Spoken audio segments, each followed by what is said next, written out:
Bisa didengar suara saya? Bisa, Pak? Sip. Ya, Jelas. selamat siang Bapak Ibu.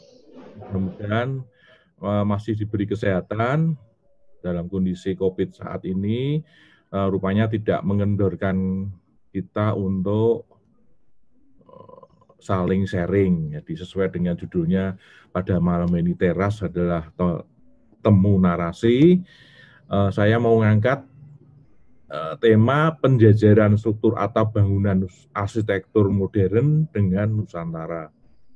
Jadi selama ini selain bergerak di akademis, saya juga aktif di IAI dan juga nangani beberapa proyek.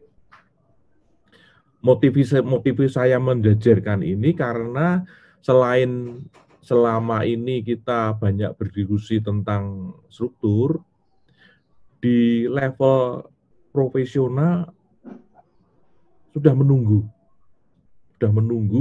langkah kita. Jadi makanya saya dalam beberapa narasi selalu berangkat dari beberapa teori akademis, kemudian kami juga masuk pada dunia yang bisa dilihat, yaitu dunia profesional. Saya beranggapan kalau dunia profesional tidak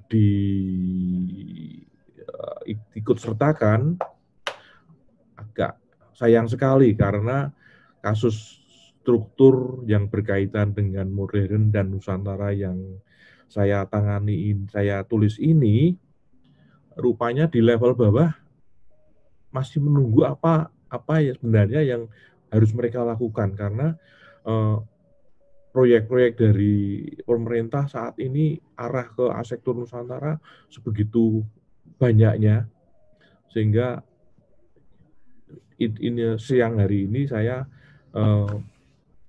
memberanikan diri untuk memberikan hal yang bisa sampai di bawah. Seperti beberapa paparan saya memang bergerak di bidang struktur dan konstruksi, masih di dalam diagram istilahnya Pak Priyo, diagram musak-masik, tapi di dalam beberapa ketidakteraturan ini, saya menangkap ada beberapa iklim dan gempa bumi itu sangat mendekatkan pada bidang studi yang saya tulis. Latar belakang yang saya berikan adalah dalam penjajaran ini langkah seperti ini masih belum begitu kental. Jadi yang beredar saat ini adalah konstruksi yang berasal dari Belanda, menjadi acuan di dunia perguruan tinggi hingga ke PU-an. Padahal berasal dari negara yang iklim berbeda dengan negara yang tidak ada gempanya. Saya beberapa kali kalau mendapati semacam ini memang agak ikut bersemangat untuk memasukkan bagian yang kanan. Karena mereka saat ini butuh acuan, butuh masukan dari dunia akademisi, arsitektur yang Nusantara itu seperti apa. Mereka sementara ini lihatnya ya joglo, tapi nggak tahu rohnya. Jadi saya akan seperti itu, karena dua ini yang berasal dari Nusantara kurang berkembang, namun memang iklim dan rasa akrab dengan gempa sudah kental. Jadi makna penjajaran yang saya ajukan adalah kasat mata yang ada bangunan arsitektur di Indonesia. Satu, peninggalan rumah adat yang sering disebut arsitektur Nusantara dengan segala keunikan, namun jarang diwacanakan karena terasa kuno. Satu lagi, bangunan arsitektur dengan konstruksi yang digunakan untuk pijakan walau berasal dari Eropa. Apakah dengan dua yang berbeda ini, apakah kita biarkan? Sementara saya istilahnya melakukan penjajaran bukan perkawinan, karena saya beranggap konstruksi yang berasal dari Eropa itu dari Sabang hingga Merauke itu sama. Sementara kita yang jumlah rumah adat yang sementara ini beberapa sumber 670-an, berarti kita masih membutuhkan beberapa penjejeran di beberapa tempat. Tidak bisa satu season kita kawinkan, nggak bisa. Ini pikiran saya begitu. Langkah penjejeran sebagai sarana mengkomunikasikan keduanya dengan segala positif dan kelemahannya. Konstruksi Eropa bisa menyesuaikan iklim dan gempa. Hal yang lain bisa disebutkan juga, konstruksi Nusantara juga bisa menyesuaikan dengan langkah-langkah yang bisa mengkinikan. Jadi langkah harapan itu bisa mengarah pada penjejeran. Sementara ini kedua ini belum bertemu. Nah, agar kalau sudah pada penjejeran, langkah pengkawinan kelak bisa banyak tidak mengalami kesulitan setelah keduanya mengalami beberapa hal penyesuaian untuk dalam rangka langkah penjejeran.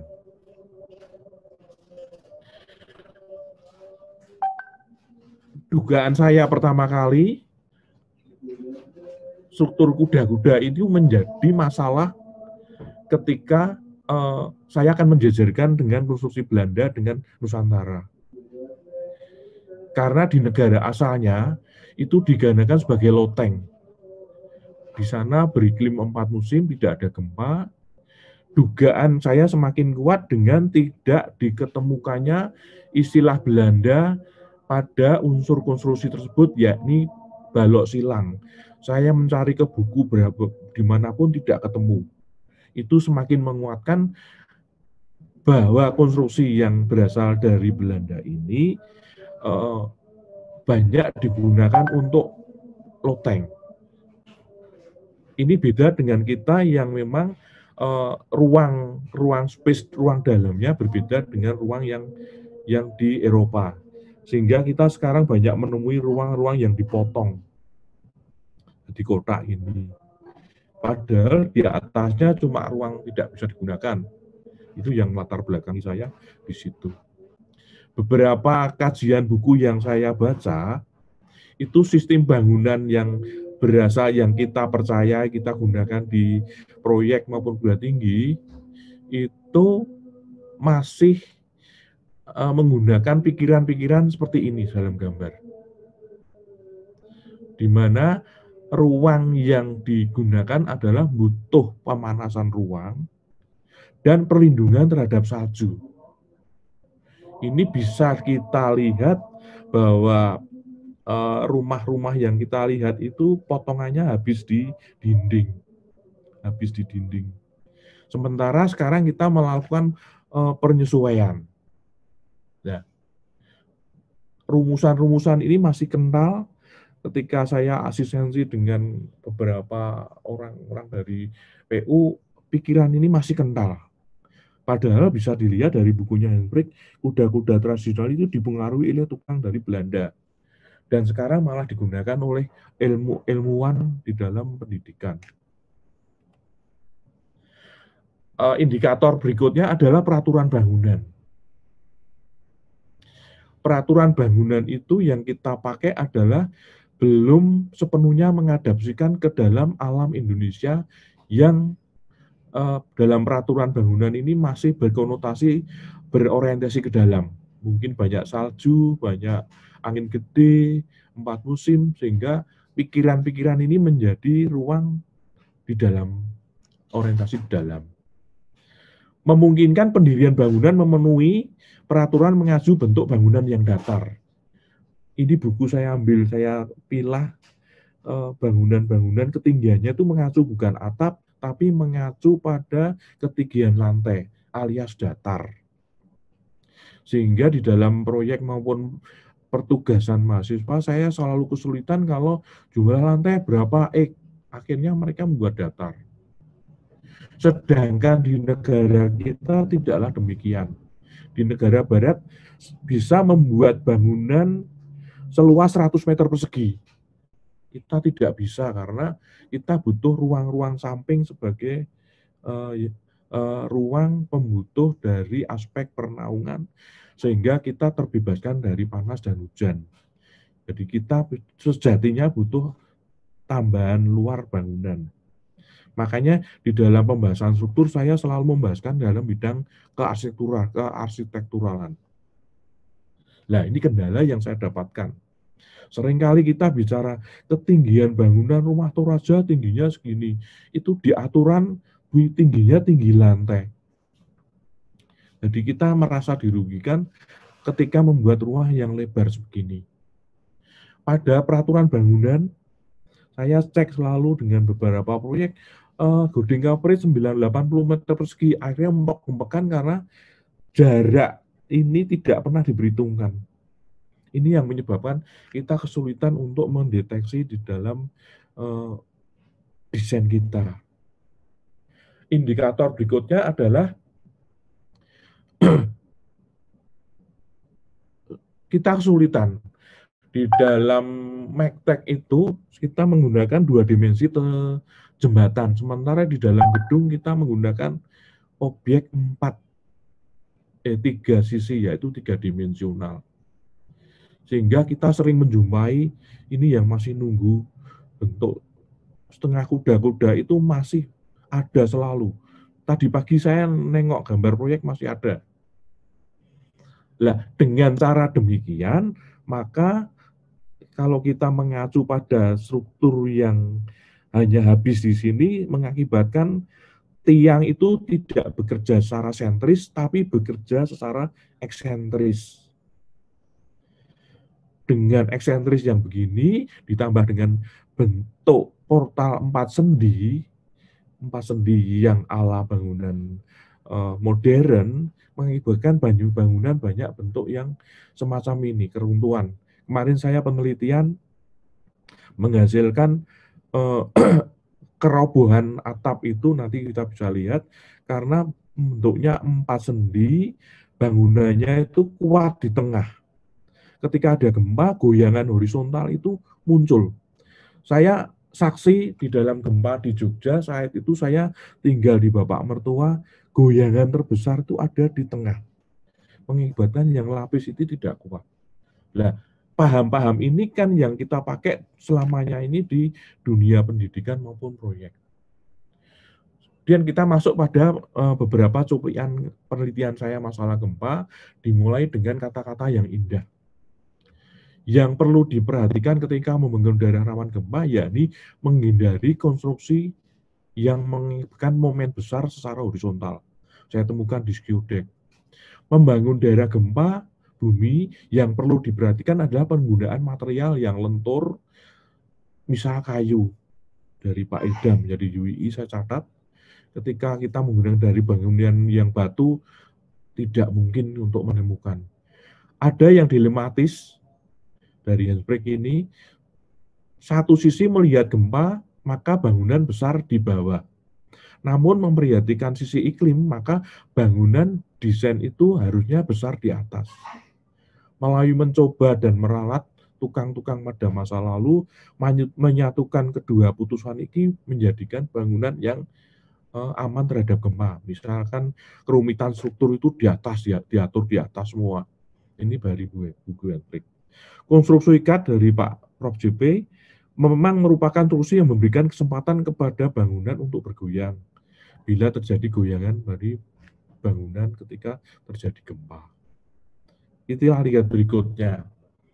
Beberapa penelitian saya ambil 9, itu dugaan-dugaan bahwa 4 sendi itu roboh sedikit banyak terbukti. Tentunya butuh penelitian rinci karena saat gempa tidak ada seorang pun yang bisa masuk ke beberapa gempa. Sehingga saya ambil contoh-contoh, ternyata kuda-kudanya itu utuh semua. Karena kuat di tengah. Yang roboh ya bawahnya semua. Itu yang gedung-gedung yang bentuk pelana. Ini yang di belakang Bapak Abri ini utuh. Tapi yang roboh itu yang ada di tumpuan. Saya ambil rumah yang berbentuk panjang. Itu gelebraknya itu, bahasa Jawanya gelebrak tuh, ambrolnya itu ke sisi yang bidang yang pendek. Karena mereka tidak bisa nahan dari sendi 4 sisi itu. Tapi bisa dicatat di gambar yang saya lihat ini, kuda-kudanya masih utuh. hanya korbannya ada posisi-posisi yang ada di tepi ini. Lihat lagi contoh ini yang di Lombok, Lombok. Mereka roboh, tidak menemukan kerusakan pada atap, hanya ya sudah selesai. Roboh karena 4 sisi itu lemah di tumpuan. Ada atap limas goyangannya tidak berkaruan. Tetap utuh, tapi mereka goyangannya keluar dari as bangunan. Keluar dari as bangunan, jadi meluntir. Tapi udah-udahnya utuh. Kemudian lagi ada contoh lagi. Tumpuannya lepas. Yang di sini tumpuannya lepas. Udah-udahnya utuh. Ini joglo yang dimodernkan. Joglo yang dimodernkan, ininya malah gelebrak gitu loh.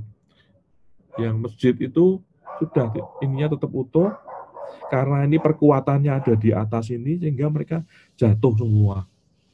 Nah, ini kan ya bentuk konsep-konsep yang kaku di atas, tapi untuk daerah gempa bendanya butuh penyesuaian. Nah, ini dugaan-dugaan ini ngelemprak. Kalau yang saya temukan hanya tampak atasnya ngelemprak, saya gambar sket ini bayangannya tetap sama. Kalau bayangannya tetap sama, berarti tetap posisi pada bangunannya utuh, tapi ngelemprak dengan atap yang sudah berjatuhan. Nah, ini beberapa contoh. Dari contoh yang saya berikan tadi, ada indikator. Jadi pertemuan sistem statika yang kita pakai adalah menggunakan habis di dinding.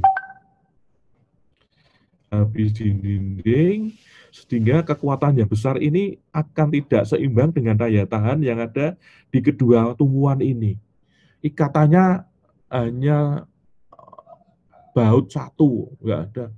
Jadi ini lemah sekali. Ini pun hanya tambahan. Jadi saya selama kuliah dulu kalau ngitung mektek ya sudah aksi, reaksi, dan ini. Saya belum pernah menemukan ini yang bisa mempersatukan sistem ini, kecuali dalam SAP. Saya meskipun nggak bisa mengoperasikan, tapi bisa memposisikan untuk merubah tiang yang tadinya bekerja eksentris, sedapat mungkin dapat bekerja secara sentris dengan beban-beban yang ada di luar. Itu yang saya bisa masukkan di dalam poin di dalam desain sehingga bisa. Itu gambaran dari konstruksi akibat belum menyesuaikan diri dari posisi yang ada di Indonesia.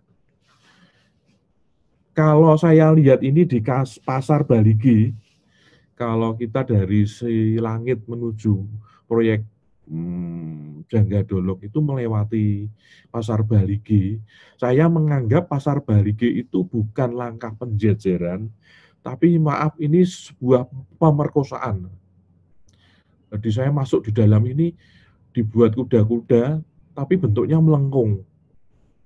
Jadi kuda-kuda itu kan sangat diharapkan menerima beban betul-betul vertikal, bukan miring. Akhirnya kuda-kuda yang paling pojok menerima beban miring. Dengan bentuk kuda-kuda yang pikir belum masuk pada suasana penjejeran. Mereka masih ya seadanya. Padahal dekat 5 kilo dari bangunan ini banyak contoh yang bisa kita tiru. Dari gempa kita kembali ke iklim. Dari beberapa tadi peraturan bangunan dan pergempaan itu kita belum memasukkan bahwa kondisi kita itu rumah itu merupakan miniatur pohon. Berfungsi sebagai peneduh, tidak ada proteksi iklim, tidak ada perbedaan ruang dalam dan ruang luar. Di denah kita tuh biasanya open plan, kita kalau jam segini ya ngopi-ngopi di bawah pohon, ada yang petan, artinya rumah itu miniatur pohon, kita bebas ke sana kemari, karena falsafah orang Jawa itu sejauh mata mandang itu sahabat kita. Jadi saya dapat pikiran dari beberapa tulisan bahwa ya sahabat kita itu bumi sejauh mata mandang. Jadi artinya kita itu dinaungi oleh pohon, kalau rumah ada gentengnya, kita melalui beberapa. Orang di dalam rumah hanya tidur dan saat hujan, selebihnya di luar. Perwujudan struktur dan unsur lebih mementingkan pada bagaimana kita ternaungi dari cuaca yang ada di luar. Sehingga pada budaya tukang kita tuh lebih banyak bagaimana kita upiak di dalam atap tanpa memedulikan atap tiangnya jadi atau belum. Alam kita sangat bersahabat. Jadi mengapa struktur kok bicara sampai di sini? Saya menarik perhubungan bahwa orang hanya butuh jaminan tidak kehujanan, tidak kepanasan. Maka perhatian terhadap panas dan hujan diwujudkan dalam pernaungan. Dengan mengoptimalkan pergerakan angin di bawah, dan semua ini kita sebenarnya hanya butuh tiang dan atap untuk mewujudkan bangunan. Perwujudan struktur dan konstruksi lebih fokus pada penyelesaian atap. Karena kita di beberapa upacara adat itu yang dipentingkan adalah bagaimana atapnya selesai. Yuk, bagaimana kita resmikan. Itu contoh di Danau Toba kemarin. Rubutnya seperti ini. Artinya nenek moyang kita itu sudah jeli membuat kerumitan atap bisa selesai, sehingga yang bebas, yang belakang itu bebas. Tidak ada hal yang perlu dirisaukan, semua bisa bergerak bebas, berpandangan, beraktivitas, angin, semua bisa. Ada hal yang sudah lama saya temukan dari bukunya Pro Joseph itu, bahwa lantai bukan satu-satunya pembentuk ruang, melainkan empyak penaunglah yang melakukan. Empyak penaung itu yang menentukan volume atap. Tinggi rendah empyak penaung sangat ditentukan oleh fungsi ruang. Dengan demikian, maka penyelesaian struktur dan konstruksi atap sangatlah ditentukan oleh bentuk yang ada di ruang, arsitektur yang ada di bawah atap ini. Dengan kata lain, bahwa konsep-konsep keruangan itu bisa menembus sampai batas-batas atap, sehingga struktur atap pun turut menentukan terbentuknya bangunan. Ini jarang ditemukan di konsep-konsep di praktisi di dunia pendidikan, jarang. Ketika kita menghitung ruang, ya hitungannya kalau ruangnya 100, butuhnya 10, berarti 10 lantai gitu. Kita tidak pernah memperhatikan seperti ini, jarang sekali. Itu saya temukan di Bappenas, proyek-proyek acuannya seperti itu.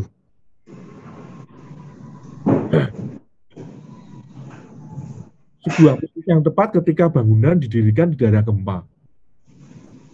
Jadi mengapa saya lebih menegaskan bahwa perkuatan yang ada di atas itu sangat menentukan stabilitas struktur. Bangunan ini saya temukan 5 hari setelah terjadinya gempa Bantul. Sistem perkuatan bangunan yang berada di atas itu sangat menentukan ketika terjadi gempa bumi. Koordinasi kekuatan yang berada di atas sangat bisa mengurangi friksi yang ada di bawah tanah, karena sistem koordinasi kekuatan berada di atas. Pikiran saya mengatakan gitu, sehingga ketika saya foto itu, sayang fotonya nggak ketemu, itu keluar dari lubang umpak lengkeng istilahnya, tapi sistemnya masih kuat. Nah, itu ilmu ketukangan kita yang menyebabkan kita struktur yang ada di atas itu sangat menentukan kinerja struktur bangunan yang di atas. Hal ini tidak dijumpai di konstruksi-konstruksi yang modern. Saya sulit menemukan, karena konstruksi modern itu kalau sudah dibuat enak, bentuk udah selesai. Belum tentu. Struktur yang Nusantara itu, modu yang bawah itu sangat ditentukan oleh modu yang ada di atas. Jadi kita tidak bisa membuat tenda dengan modul yang ditentukan dulu di bawah tanpa memedulikan struktur atapnya itu jadi dulu. Di beberapa narasi yang saya sebutkan ini, modul-modul bagian atas itu sangat memengaruhi modul bagian bawah. Karena ini sangat ada perhitungannya. Saya ngitung beberapa ini sangat menentukan kinerja di bawahnya. Berarti kan kita tidak bisa membuat denah dulu. Denahnya sangat tergantung modulnya ini turun di mana. Pak Agus kalau habis saya diingatkan, nanti saya biasa kebablasan itu loh. Iya Pak, Santai saya Pak Agus nanti ya. ngasih ke waktu Ya ini Jumat saya harus santai. masih 15 menit. Penjajaran struktur rupa saya juga saya ketengahkan ketika joglo itu tidak bekerja sendiri. Jadi saya saat ini memang senang bermain-main dari Jawa ke Sumatera, ke Bali, ke Lombok dengan beberapa modal yang saya hubungi, saya kunjungi dan saya simpulkan narasi. Perkuatan di atas itu juga saya temukan di Lombok Tarung dan Rumah Pangambe Sumba. Ini kekakuan ada di atas. Ini gambar detailnya itu ada saling cokot-mencokot di bawah, di atas. Hampir mirip dengan Rumah Pangambe. Mungkin untuk penelitian sekali lagi mengapa bagian bawah itu percaya diri dengan hanya ditaruh, saya punya dugaan kuat karena koordinasi stabilitas struktur itu disampaikan di atas semua di atas. Bawahnya yaudah kamu taruh aja, yang atas bagian saya yang koordinasi. Jadi mengapa tiang setinggi ini tetap stabil? Dugaan saya sistem perkuatannya dikoordinir bagian atas. Ini tidak bisa dijumpai kalau kita membicarakan struktur bangunan modern. Karena modul itu sudah ditentukan di bawah, atasnya sudah taruh kuda-kuda, selesai. Saya pikir perlu tinjauan lagi. Analisis sederhana saya dari kata-kata indah dari Skudek tadi, daerah gempa itu kita hindari momen-momen besar di lapangan sehingga tiang itu akan tetap bekerja secara sentris, bukan eksentris. Bebannya tetap tidak ada momen. Dugaan saya, mengapa semua bangunan joglo itu bebannya melonyok, istilah bahasa Indonesia, keluar dari tiang. Keluar dari tiang, tujuannya supaya untuk bangunannya tetap eksentris, sentris. Bebannya tetap pada tiang sehingga kestabilan ini bisa muncul. Kalau penelitian ini butuh gandeng ahli-ahli yang hitung perhitungan. Itu ditarung itu juga gitu. Ini asnya tiang, ini bebannya ada di luar. Hanya bebannya ada di luar. Ini di Rumah Pangambe juga, ini tiangnya di sini. Sementara gaya-gaya bekerja dari tiang utama, dari bangunan utama yang ada di atas, semua keluar dari ini. Dugaan saya bisa menjadikan tiang ini tetap sentris. Pikiran saya kalau tiangnya bersifat sentris akan stabil menghadapi gempa. Pikiran seperti itu. Karena ketiganya menggunakan prinsip 4 tiang yang berada di atas, sehingga beban ada di luar kolom. Dugaan saya mudah-mudahan tepat, sehingga beban sentris itu bisa menahan bangunan secara stabil saat mengalami tidak gempa maupun tidak gempa. Saya mencoba memasukkan ilmu Mektek, sebenarnya harusnya bangunan Nusantara memiliki Mektek sendiri. Karena Mektek itu ditemukan di negaranya di Jerman, mengacu pada beban kaku, beton, jembatan yang tidak memiliki kelenturan.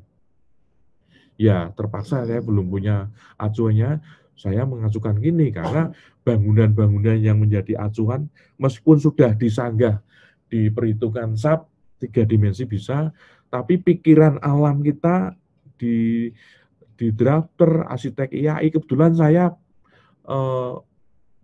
tiap tahun memberikan kursus tentang IAI. Jadi pikiran mereka masih 2 dimensi, walaupun mereka masih muda, tapi mereka masih mengacu pada roh dan sendi.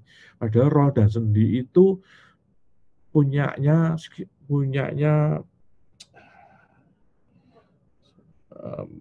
penemu mereka siapa saya lupa, tidak bisa ditempatkan di joglo ini. Tidak bisa karena mereka hanya 2 dimensi masuk ke 4 dimensi.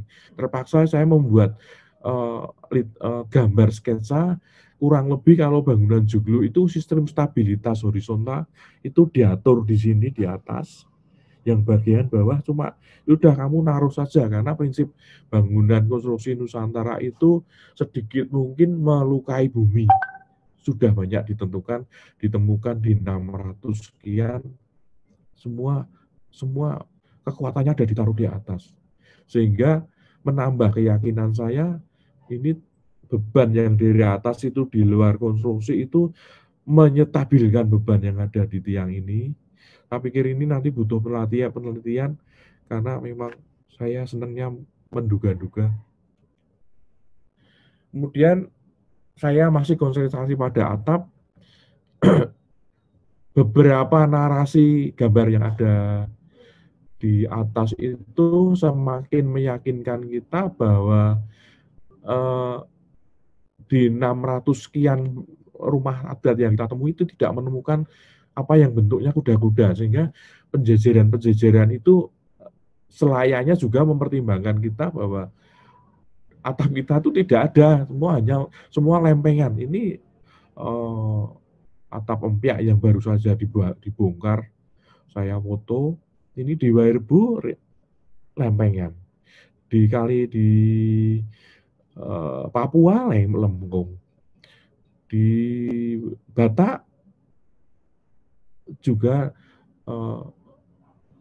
datar semi lengkung, ada lengkungnya. Di Wairebo lengkung. Dan beberapa varian yang perlu dijajarkan sehingga kita memiliki beberapa varian yang unggul itu perlu kita jajarkan sehingga ketika sektor modern ya sama-sama ngalahnya bisa mempertemukan sehingga bisa menjadi suatu penjajaran harmonis di tempat-tempat tertentu di wilayah bumi Nusantara ini. Satu-satunya yang tidak saya temukan di literatur tuh ya hanya di Toba ini. Saya tidak bisa menemukan bangunan yang bisa memenuhi pernaungan sehingga tumpuan noknya itu, kalau orang modern nok itu ditumpu di lisplang yang jauh dari murplat kalau bangunan modern. Ini saya belum menemukan narasi sehingga bentuknya ini nanti akan saya detail di bangunan bentuk penjajarannya. Ini masih di atap lempengan. Kita belum bisa menemukan bangunan modern yang bisa dimodernkan. Sebenarnya bisa dimodernkan. Yang bawah itu untuk interior bisa kita pakai. Ini ada usuknya, ada gaploknya, ada gapitnya. Ini sistem perkuatan diri sendiri atap empyak itu perlu kita jajarkan dengan modern yang sementara ini mengacu pada kuda-kuda yang sudah beredar dari Sabang hingga Merauke. Ketika saya tanya pada dosen di Papua, ternyata mata kuliahnya masih kuda-kuda. Amat sangat disayangkan kalau kita tidak menggunakan atap lempengan bangunan daerah Papua yang makin banyak. Ini bagiannya perlu saya jelaskan. Dugaan saya rangka-rangka ini hanya pengunci, sebenarnya semua itu bisa bekerja sendiri lempengan-lempengan ini. Sudah saya lihat seperti ini, terbukti saya naik di beberapa tempat itu agak kendor-kendor sedikit, tapi mereka hanya fungsinya mempersatukan atap-atap lempengan yang berjalan dalam sebuah konstruksi pada bangunan empyak. Kembali pada sistem penerapan sistem struktur, bentuk penjajarannya itu kita bisa melihat sedikit saja penjajaran. Jadi kalau ada kekurangannya, saya mohon bisa diperbaiki karena saya masih berpikiran di bagian akar rumput itu masih butuh pencerahan ketika kita di atas bicara sektor Nusantara, sementara yang bagian bawah tentunya butuh kita tetesan kecil-kecil kita pakai untuk memberikan pada dunia praktisi. Dari bangunan modern itu mengapa banyak gempa? Karena banyak merujuk pada bangunan empat titik. Meskipun bangunan 4 titik itu di bangunan Juglus stabil, tapi kalau bangunan beton yang kita lihat di bangunan gempa seperti kata Hendrik, struktur bangunan rangka itu bangunan paling lemah di dunia, terbukti di bangunan gempa itu. Sehingga pada gambar yang bagian kiri ini, bagian tengah momen 0. Ini petuah dari SKUDEK. Kalau di bangunan gempa, sedapat mungkin momen bagian tengah itu dinolkan. Sementara didistribusikan ke 4 tiang. Di bangunan kuda-kuda yang saya gambar dari awal, itu kekuatannya ada di tengah, sementara bagian tepinya cuma diikat oleh angkur, sehingga perlemahannya ada di sini. Nah, bentuk penjajaran itu bisa sementara dilakukan dengan langkah mengadopsi ini ketika bangunan modern itu hanya berakhir di tiang, sementara kita di negara 2 musim penaung itu dibutuhkan. Dibutuhkan untuk tidak menghujani bawahnya, tidak manasi bawah, namun tiang-tiang yang ada di tengah ini, kedua tiang ini, sedapat mungkin bisa bekerja mendekati beban sentris. Beban yang sentris pada tiang itu kalau terjadi gempa cuma goyang-goyang belok-belok tapi tidak keluar dari tiang. Ini menyebabkan bangunan itu stabil. Bapak Ibu bisa lihat di tribun bangunan olahraga itu selalu lari ke bawah sehingga tiang itu sentris. Dengan kata lain, tengahnya momen 0 itu sangat cocok, sangat harmonis dengan konsep bahwa bahwa volume ruang bangunan itu bukan ditentukan oleh lantai, tapi sangat ditentukan oleh bentuk penaung sehingga menentukan volume yang ada di dalamnya. Ini di dalam budaya bangunan Indonesia yang makrokosmos, mikrokosmos itu sangat berpengaruh, meskipun itu di luar arsitektur, semua orang menunjuk kita percaya pada bagian yang di atas. Ada tumpeng yang kita tunjuk pada bagian atas. Saya pikir ini tetesan sedikit tentang penjajaran agar supaya modern dan Nusantara itu bisa berjejer. Lah, dengan model ini kan berarti peraturan bangunan kita bisa anulir. Saya itu juga ya 3 menit lagi. Oh, sorry ya. 3 menit. Sampai lupa tadi. Saya bicara sama mahasiswa, entah ini sekarang peraturannya begini, tapi kalau besok 10 tahun kamu jadi ketua DPU, ketua dinas kota, bisa kita rubah peraturan bangunannya. Agak dipercepat. Contoh awal bangunan. Ini Wairebo kalau dimodern kan pakai bis ini bisa. Karena beban sentrinya masih bisa. Di Bandara Soekarno-Hatta yang pertama, itu saya lihat ada komponen atap lempengan bisa terjadi di bandara yang megah pada waktu itu. Contoh lagi tentang penjajaran. Kalau di bangunan modern bisa kita sampaikan. Untuk menuju ke 0 ini, kita bisa sampaikan beban-beban itu sampai ke samping. Kurang sedikit Pak Gus. Wow. Ini bangunan penyelesaiannya. Jadi mengacu pada bangunan pernaungan dan bahwa kita itu butuh beban sentris supaya tetap goyangan gempa itu sentris. Mengapa kita tidak bisa menggunakan seperti ini? Ini baja bisa, beton bisa, kayu bisa. Artinya volume ruang masih bisa, model Jawa bisa, no-nya di atas ya masih bisa, tapi kekuatan ini ditabung oleh sistem-sistem struktur yang ada di bagian pentumbuhan. Ini ya, bisa dilihat di Jangga Dolok. Aslinya begini, ternyata satu-satunya Jangga Dolok yang berani membuat beban di samping di luar balok itu cuma Jangga Dolok. Itu kalau di magtekkan, di statika kan bisa begini. Dugaan saya bahwa bagian atas itu tidak bekerja penuh, mereka yang bekerja adalah ada bagian tumbuhan, terbukti ketika tali yang untuk menarik itu agak kendor, berarti saya menduga bangunan itu tidak begitu tumbuhan di atas, tapi kekuatannya ada di sini. Ini dimodernkan kan bisa gitu loh.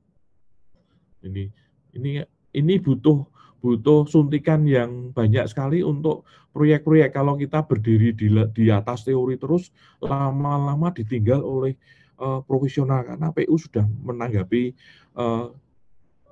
pikiran kita. Saya belum tahu yang ini menggunakan struktur yang dijejerkan dari Jawa atau enggak, saya belum. Tapi langkah profesional sudah melakukannya, memasukkan izin Nusantara, hanya saya belum tahu dalamnya seperti apa. Ini yang di bandara, atap lempengan masih bisa.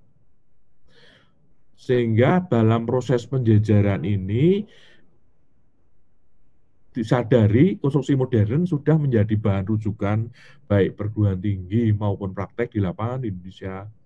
Tapi hal ini perlu proses adaptasi struktur bangunan modern ke alam geografis yang tentunya masalah iklim dan kegempaan perlu ditanggapi, karena penjejeran kalau masih tetap mengacu pada bakuan masing-masing nggak bakal bisa.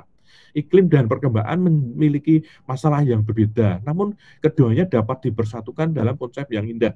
Tadi beberapa contoh itu bisa. Karena dari struktur modern memiliki satu ragamnya struktur Belanda itu dari Sabang sampai Merauke sama.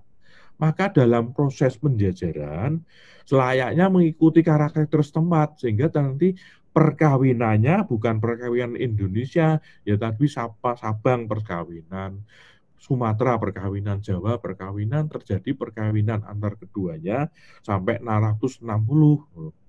Karena itu struktur modern memiliki satu ragam, maka penjajaran dapat dilakukan per tempat.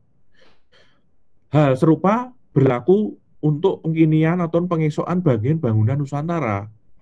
Karena karena memiliki banyak ragam dan belum banyak berkembang, tentunya pemoderan itu sangat bisa kalau dicangkokkan bekerja sama dengan eh, teman kita penjejeran gitu. Setelah itu dilakukan langkah penjejeran kedua, sehingga ketemu acuan, muncullah sebuah tindak lanjut perkawinan. Seperti saya dengan Kak Kus itu masih dalam rangka penjejeran. Jadi makanya sering bertemu di dalam arsitektur modern dan Nusantara, bertemulah di session siang hari ini. Kesimpulannya, semuanya sudah terjadi, kita sulit menolak. Jadi bangunan modern sudah datang, sudah masuk di otak tukang. Sementara kita diratusi warisan karya anak bangsa yang unik beragam, jarang sekali disentuh. Kondisi geografis rupanya menjadi ikatan langkah untuk melakukan penjajaran. Ya, jika melakukan penjajaran, tentunya diakhiri dengan adaptasi, mengingat masing-masing tidak bisa berdiri satu sama lain. Perkawinanlah yang bisa melakukannya setelah langkah penjajaran. Terima kasih. Fotonya sama dengan yang di siang hari ini. Kalau ada kekurangannya saya minta maaf. Waktu saya kembalikan kepada moderator. Terima kasih. Selamat siang. Salam sehat.